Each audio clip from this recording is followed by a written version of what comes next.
pas seulement pour le Sénégal, hein, surtout pour la sous-région. Je ne parle même pas de l'exportation en Europe, mais pour la sous-région, il y a le Burkina Faso. Tous les poissons mangés au Burkina Faso viennent du Sénégal, surtout plus particulièrement à Joal, parce qu'on a 2 grands sites de transformation du poisson fumé séché. Donc tout ce qui est Burkina, Côte d'Ivoire, Gabon, même les Ghanéens, hein, même malgré qu'ils ont une partie marine, mais la majeure partie de ces poissons viennent d'ici. Donc c'est tellement important ces aires protégées pour montrer que si on fait rien, parce qu'il y a plus de 150 bateaux dans les eaux sénégalais, il y a plus de 26 000 pirogues dans les eaux sénégalais, ça veut dire que tous ces gens-là vont aller au chômage. Donc c'est très important de vous parler de l'importance de ces aires protégées. Et c'est le pêcheur qui parle, hein. Ce n'est pas le scientifique qui parle. Après, il y a le directeur qui est là.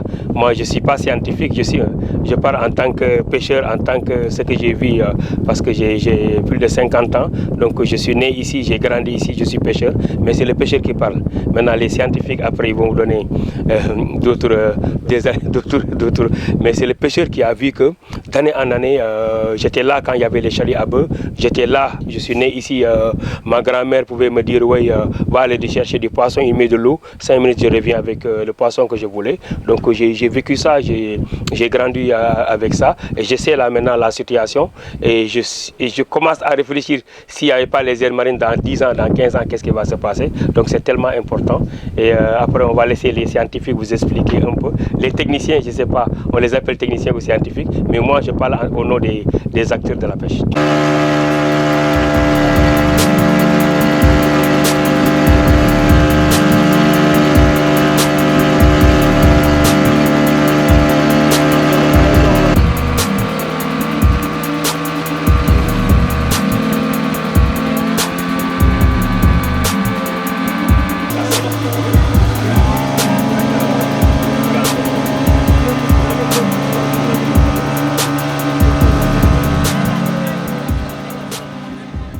On a besoin des scientifiques. Mais c'est pour la base de la science, c'est la connaissance empirique. Donc sans cette connaissance empirique, de départ, la science ne va pas aller chercher. Donc c'est la connaissance empirique qui donne des éléments à la science et que la science va chercher pour venir confirmer ou infirmer ces informations. Et c'est pourquoi nous réunissons tous les scientifiques pour venir appuyer les aires marines protégées. Et nous, on ne fait qu'appuyer encore les populations. For the results, and one is the legality, obviously, and the other is the legitimacy. So, one without the other one doesn't provide good results. So we need to work with both together on all the process. So working legality and legitimacy. So the legality is provided by the country, the law, the legal framework, and the legitimacy is provided by the people, the fishermen, the users, those that live in the place. So when you combine both, you really have the good result. En savoir endogène, on a fait beaucoup de remarques sur le changement climatique. D'abord, on a remarqué sur les herbiers marins qu'il y a une forte érosion côtière qui fait que le milieu a complètement changé. On avait des herbiers qui avaient une hauteur de presque de 1 mètre. On s'est rendu compte que ces 15 dernières années, les herbiers sont là, mais avec une petite taille.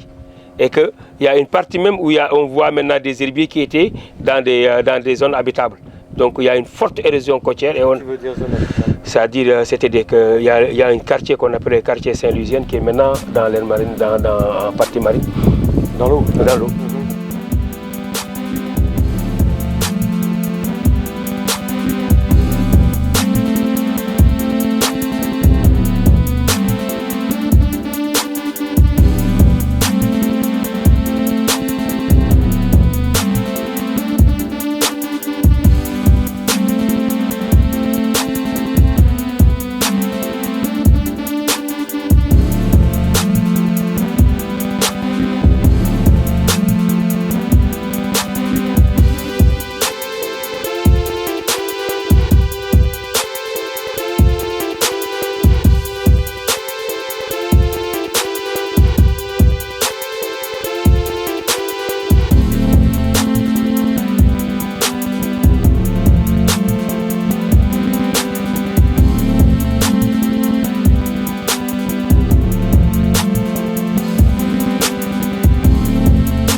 le capitaine, il n'y avait pas beaucoup de pluie.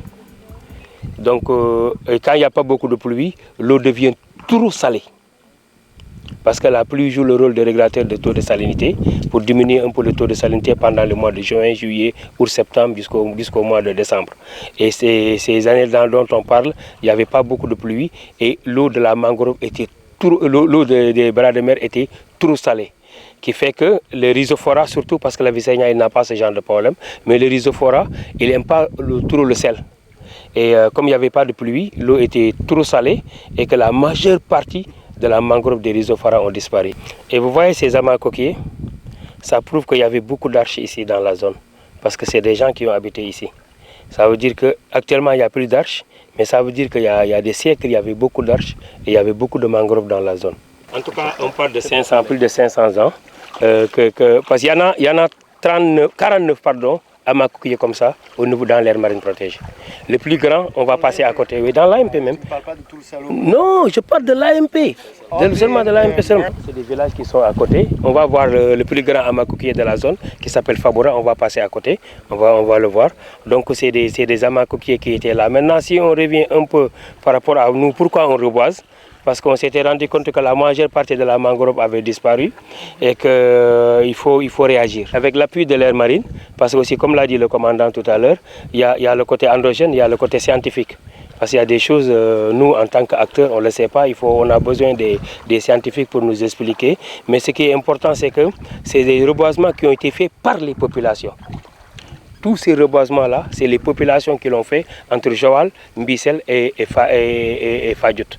Donc quand on arrive ici, on arrive avec une cinquantaine ou une centaine de jeunes qui vont qu'on fasse les reboisements d'année en année pendant ces 15 dernières années. Et on a été toujours aussi accompagné par les populations. Vous voyez, on vous a dit, ça c'est des mangroves de 2013, 2010, 2011, 2012, 2013. Donc il y a une zone tout à fait dégradée, complètement dégradée, qu'on ne pensait même pas récupérer.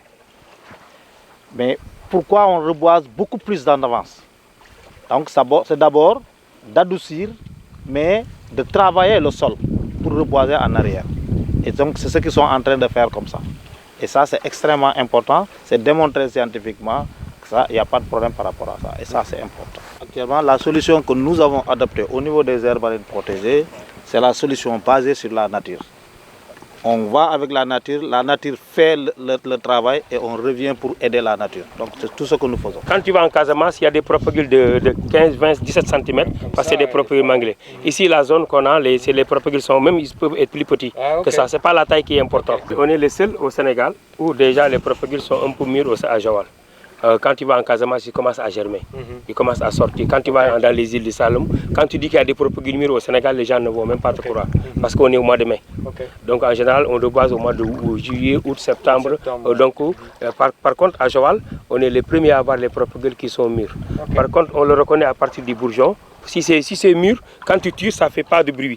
Quand il peut se sortir tout seul, comme ça. Tu n'as pas besoin de tirer-touche, comme ça, il sort parce qu'il est mûr.